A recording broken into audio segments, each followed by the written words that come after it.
We continue now at the top of Daf Nun Vav Amud Aleph and Mesechet Kesuvos. This is Kesuvos Daf 56a.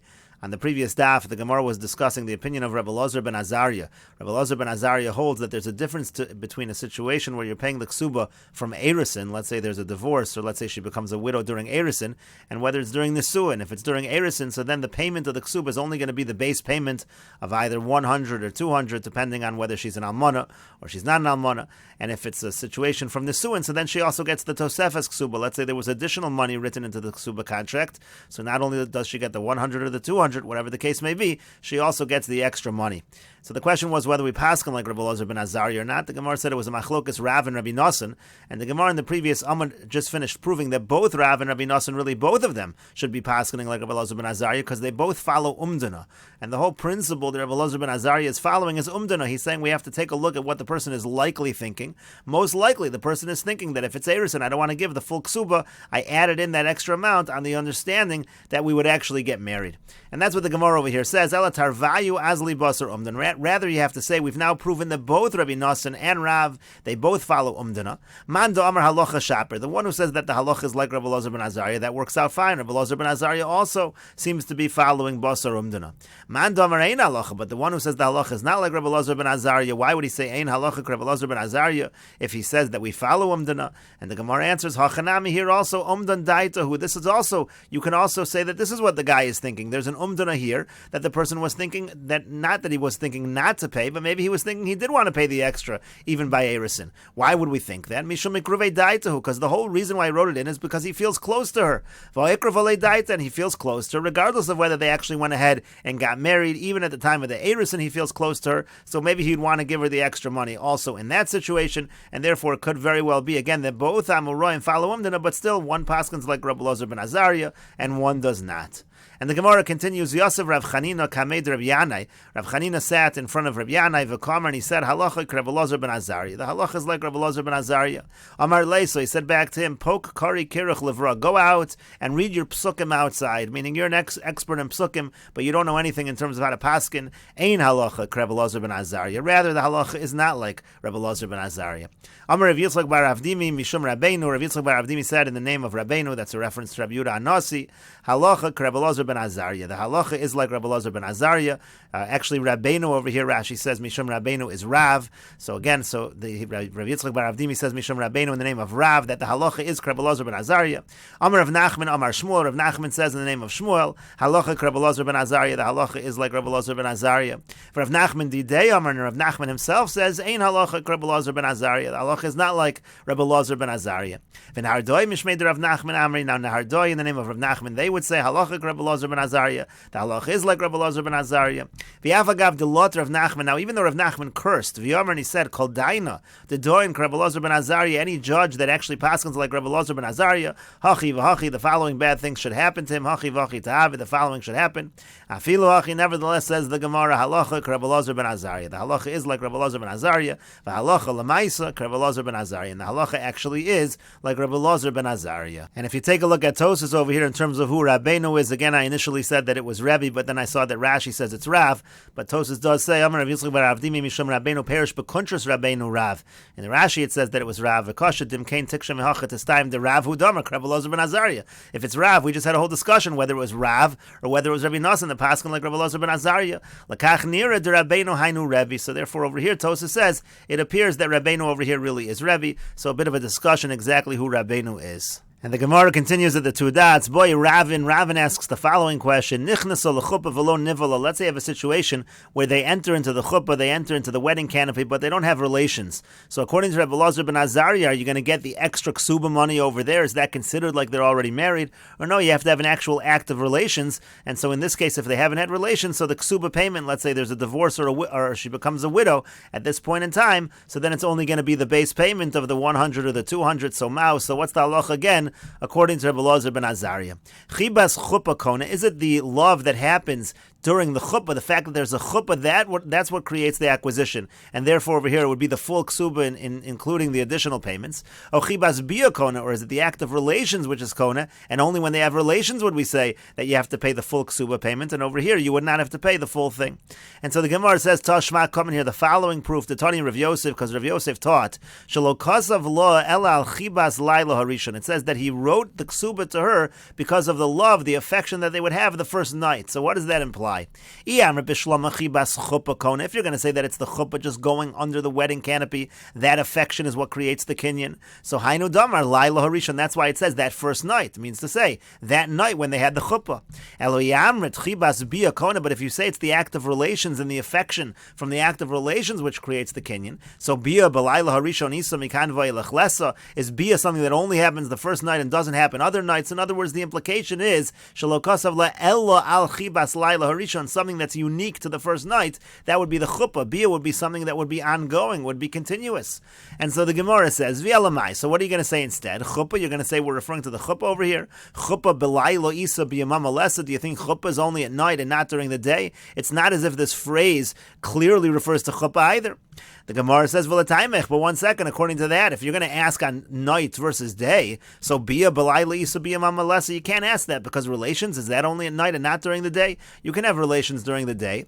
Ha'amar Rava, but Rava said, im haya b'vayis afil mutter, if you're in a dark house, even during the day, it's mutter to have relations. And so to that, the Gemara says, halo kasha. That's not a kasha. To say if we were talking about relations, that we would say night and not day, that makes sense. Orachara kamash malan, it's just talking in the normal fashion. To be a belayla, normally bia takes place at night. Elo chuppah kasha. But when it comes to chuppah, we really do have a question over here, because again, why would it say the chuppah specifically at night? The chuppah can be during the day. And the Gemara says, chuppah nami lo kasha. Chuppah also, it's not a kasha. Kevan de stam chuppah lebia kaima. Since the normal situation is when you have a chuppah, when you go to the wedding canopy, it's in order to later have bia. So orachara kamash malon. So therefore, again, it's teaching us the normal fashion. Devalayla generally takes place at night. Usually will take place at night, because again, it's all connected to that first time they'll have relations together. And the Gemara continues, boy, Rav Ashi asks the following question, Nichnaso lechuppah upirsa nida mahu. What about the following situation? Let's say she enters into the wedding canopy and then she becomes a nida. Im tim zalomar, if you're going to say chibas chuppah kona, if you're going to say that it's the affection of the chuppah that creates the kinyan, so chuppah dechazia labia, maybe that's only by a chuppah where at least it was theoretically possible to have relations. Aval chuppah de lochazia labia lo, but maybe a chuppah which is not fit for relations, maybe we wouldn't say that because over here she's a nida. Oh, maybe it makes no difference that she's a nida. And to that the Gemara says, Teku, that we will leave as a question. And the Gemara continues at the two dots. The Mishnah said, Rabbi Yehuda Omer Rotza Kosev Levasula V'chulu. It says if a person wants, he can write for a basula, let's say a ksuba of 200, and then she can write him a receipt that she already received 100, and that's a way that you could end up giving a ksuba of less than 200. Really, she has not received 100, but by writing up this shover, by writing up this receipt that she already received 100, she effectively makes her ksuba, she allows her ksuba to be just 100 instead of 200. And the Gemara says, V'savar Rabbi Yehuda de Kosvin Shover. Does Rabbi Yehuda really hold that it's appropriate to write a receipt? Is it appropriate to write a shover on a contract? The issue over here is that if somebody has a shtar against somebody else and they just write up a receipt and the person loses the receipt, then it's possible that they're going to have to pay twice. So some people may say that it's not a good idea to write a shover. It's better to just tear up the document and write a new shtar from scratch. The Gemara says, Vatanan, but we learned in the Mishnah the following machlokas tanoim. Mishapara mixas chovo. Let's say somebody pays up some amount of his debt, a portion of his debt. Rabbi Yehuda Omer Yachlif. Rabbi Yehuda says you shouldn't write a receipt. Instead, you should destroy the first shtar and switch it out for another shtar with the proper amount that is owed, and that the malva will keep that new shtar. Rabbi Yossi says yichtov lo shover. No, really, he writes him a receipt. The malva keeps the original shtar, and the lova keeps the receipt to prove that he paid up part of it. And so therefore, you see over here that Rabbi Yehuda says it's not appropriate to write a shover. It's better that you're yachlif. So why in our Mishnah does Rabbi Yehuda say it's okay to write a receipt? So Amar Rabbi Yirmiyah answers, Kishashovarta mitocha. Rabbi Yehuda says over here it's okay because it's not a separate receipt that the person is keeping, the husband is keeping to prove he paid. Rather, the receipt is written into the original document to the ksuba. So it says in the ksuba, it's written in a shover that says part of it was paid. So there's no concern because when she presents this ksuba, we'll see in the ksuba that part of it was paid, and therefore he'll only have to pay a portion, he'll only have to pay 100. So that's the answer of Rabbi Yirmiyah, that the case over here, the shover, is a unique situation where it's not a separate document that is kept by the husband, but it's written into the ksuba itself. Abaye Amar Abaye says a different answer. Afilu tema b'she'ein shovarta mitocha. You can even say the cases that the shover is not written into the ksuba itself, and so why over here suddenly is it okay, according to Rabbi Yehuda, to have a shover? Bishlam Hasam, because it makes sense over there not to write a shover, because Hasam Vade Pari over there, it was certainly paid up. Dilma Mirchas Tavarta, so there's a real concern. Maybe the borrower will lose the shover, and the lender will take out the shtar, v'hadar gavi zimna achrina, and he's going to collect the second time. That would be a real concern. And so Rabbi Yehuda says in that case, you don't write a shover. But over here, Vada Yoevla, do you think he actually certainly gave her the money? He didn't actually pay 100 of the ksuba. This is just a way of creating a loophole that he doesn't have to pay the full thing. Milsa Bialma Hidam relates, just something that she's saying to him. She's just saying that part of it was paid when it really wasn't, as a way of deducting from the ksuba. So now really it's his problem to keep the shover. In natre, if he keeps the shover, very good. So then he'll only pay the 100 instead of the 200. But ilo natre, and if he doesn't keep it, he lost for himself. In other words, he'll just pay the original amount, the normal amount of 200. That's not really such a problem. And the Gemara continues, Bishlama Abaye lomer Reb Yirmiyah. I understand why Abaye doesn't want to say, like Reb Yirmiyah, that the case in the Mishnah is you write the shover into the ksuba. Lo katani shovar mitoch. It doesn't say in the Mishnah that the shover is written into the ksuba. Ela Reb Yirmiyah, but Reb Yirmiyah, my time lomer Abaye. Why doesn't he say like Abaye and say that over here it's different? Because even if he loses the shover, big deal. It'll just go back. It'll revert back to the normal payment. And to that the Gemara says no, he doesn't want to say that. Gezerah shover dehacha atu shover dialma, because there would be a gezerah. You're right, this shover is a little bit different. It's not the biggest deal if he loses it, because he's just going to pay the normal amount. But we would make a gezerah by this shover because of all other cases of shover. If in general Rabbi Yehuda would be against the shover because the person might lose it, that should be true over here as well. And the Gemara continues, time with the kosvalei. The only reason he's able to reduce the payment that he gives her for the ksuba is because she wrote down that she received 100, and therefore there's a deduction here of 100 in terms of the ksuba payment. Aval al pelo, but if it was just verbal, let's say she just said she received 100, that wouldn't do anything. That would have no force, and he'd have to pay the full amount. And the Gemara says, Amai, why is that the case? Davar shebemamon, who this is a monetary matter. Veshamina leila Rabbi Yehuda, damar davar shebemamon, to know kayim. And in general, Rabbi Yehuda usually says that by monetary matters, if a condition is made, even if it's a verbal condition, that is effective. And the proof is the Tanya, as we learned in a brisa, ha'omer li'ish, if a person says to his wife, haread mekudeshes li al menas she'in lo chalai sher ksus v'yona, he says to a woman, haread mekudeshes li, that he's marrying her on the condition that there's no obligations of sher ksus v'yona. He doesn't have to support her with food and clothing, and he doesn't have to support her in terms of the conjugal obligations. So harei zum mekudeshes to no batel. So that is a good kiddushin, but all the condition he's making over here is nothing. Divrei Rabbi Meir, that's what Rabbi Meir said. So in other words, it's going to be a good kiddushin, but he still will be obligated in sher ksus v'yona.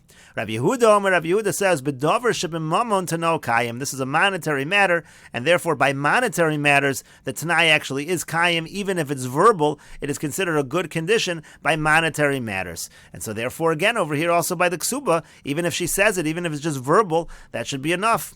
And the Gemara says, Kasavar, no, the answer is, Kasavar Rabbi Yehuda Ksuva Durabanan. Rabbi Yehuda holds that Ksuba is only a Durabanan. It's not something that's Doraisa. And by Durabanan, verbal would actually not be effective. Why? Because the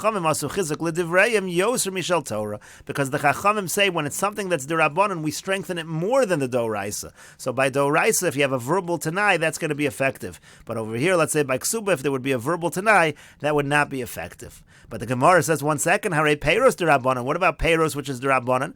The idea being, let's say again, the woman brings in Nichsei Melug into the marriage, so the woman owns the actual property, but the husband gets to benefit from the Peiros. That halacha is only Durabanan. And over there, V'lo Avdulu Rabbanan Chizuk. Over there, we don't see that the Rabbanan strengthen the halacha at all. The Tanan, because we learned in a Mishnah, Rabbi Yehuda says, Liolam hu ochel Peirei Peiros at sheyichtov la. He can consume the produce and the produce of the produce until he writes to her, Dinu devarim ainli b'nechasayich uveperosein uveperosein ad olam. He has to stipulate that I have no claim to your property in terms of the produce and the produce of the produce forever. And we'll see in a moment that works even verbally, even though it's only an isha midrabanan. And Rashi over here says, B'davar shebemamon sher uksus. We're talking about sher ksus v'yona. So by the ona, so in that situation, that's not monetary, so we don't say that the condition works. But by she'er and ksus, by the food and the clothing, which is a monetary matter, again, Rabbi Yehuda says you can make the the Tanai even verbally, and it is going to be effective. Vare Peiros de Nichse Melug derabanan, but isn't Peiros of Nichse Melug, is in that derabanan. Hai de Baal Ochlan Takanta derabanan. The fact that the husband eats the Peiros of the Nichse Melug is derabanan. Velo Avad Rabbanan Chizuk Shei to know Batalim Hisna Limchol Achiloso. But there the Rabbanan don't strengthen it, and they don't say that the Tanai is batal. They say the Tanai is effective. Peirei Peirosim Kasav Law. If he writes to her Dinu Devar mainly been a Chasayich of a Peirosayan. Let's say he says, I have no claim to the produce. Ochalu Peirei Peiros, meaning Mocher Peiros. What's the produce of the produce? He could sell the produce, Velokeach Karka, and then use that money to buy Karka, Shei Lo Karen, and she'll keep the principal. V'ochel Peiros, and he'll get the produce of that new land. So the point is, he's allowed to make such a Tanai, and the Chachamim did not strengthen it in that situation, and we'll continue with this discussion in the next video on Daf Nun Vav Amud Beis.